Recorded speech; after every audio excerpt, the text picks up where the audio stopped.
21 ఇయర్స్‌కే నా లైఫ్ ముగిసిపోయింది. చాలా చిన్న వయసు. అలా ఇలా ఇంట్లో పెట్టుకుంటాము అని ఇదంతా జరిగి 1 ఇయర్‌కి మళ్ళీ పెళ్లి చేశారు మా అమ్మ, నాన్న. లాస్ట్ వీడియో కంటిన్యూయేషన్ పార్ట్ 2 మాట్లాడుకుందామా? సొంతంగా గ్రోసరీ షాప్ ఉంది మాకు. అందులో అమ్మ, నాన్న ఉంటారు. ఎప్పుడు అక్కడే ఉంటారు. చెల్లెల్ని నేను చూసుకునేదాన్ని. నా చెల్లెలు నాకంటే చాలా చిన్నది. అమ్మ ఇంట్లోనే ఉంటూ చెల్లెల్ని చూసుకుంటూ అక్కడే ఒక టైలరింగ్ క్లాస్ తీయడానికి స్టార్ట్ చేశాను. టైలరింగ్ నేర్చుకునేదానికి నా దగ్గర చాలా మంది వచ్చారు. చాలా క్లాసెస్ తీసేదాన్ని. మ్యారేజ్ అయిన తర్వాత ఆయన వారూరికి వెళ్లకుండా మా ఊరిలో మా ఇంట్లో నాతోనే ఉండ్రి.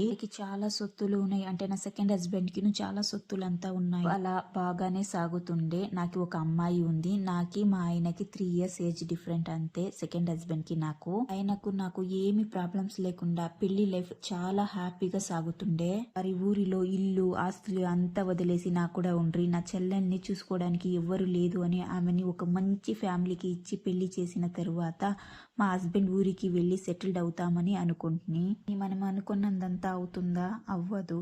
ఈ స్టోరీలో నెక్స్ట్ ఏమైంది అని నెక్స్ట్ పార్ట్ లో చూద్దాము. ఇలాంటి రియల్ లైఫ్ స్టోరీస్ కోసం నా ఛానల్ని సబ్స్క్రైబ్ చేసుకోండి. సబ్స్క్రైబ్ మాత్రమే కాదు, లైక్ చేయండి, షేర్ చేయండి, అలాగే కామెంట్ చేయండి.